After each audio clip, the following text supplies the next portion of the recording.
Peshawar high court ने PTI रहनुमा उमर अयूब और शिबली फराज की डी नोटिफिकेशन के खिलाफ दायर दरख्वास्तों पर कौमी असम्बली और सेनेट में नई अपोजिशन लीडर्स की तकर्रियां रोक दी हैं। अदालत ने इलेक्शन कमीशन ऑफ पाकिस्तान और दीगर फरीकैन को नोटिस जारी किए हैं। जस्टिस अरशद अली और जस्टिस डॉक्टर खुर्शीद इकबाल ने उमर अयूब और शिबली फराज की डी नोटिफाई करने के खिलाफ दरख्वास्तों की समाअत की। बैरिस्टर गौहर खान ने अदालत को बताया कि स्पीकर कौमी असम्बली ने उमर अयूब और चेयरमैन सेनेट ने शिबली फराज को डी नोटिफाई करके उनकी सीटें खाली करार दे दी हैं। 5 अगस्त को इलेक्शन कमीशन ऑफ पाकिस्तान ने दरख्वास्त गुजारों को नाअहल किया था।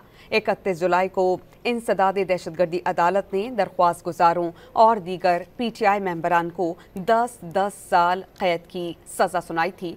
जब कोई मेंबर कौमी असम्बली बनता है तो इलेक्शन कमीशन ऑफ पाकिस्तान का काम ख़त्म हो जाता है। सुप्रीम कोर्ट ऑफ पाकिस्तान का इस हवाले से फैसला मौजूद है। इलेक्शन कमीशन किसी भी मेंबर को नाअहल करार नहीं दे सकता।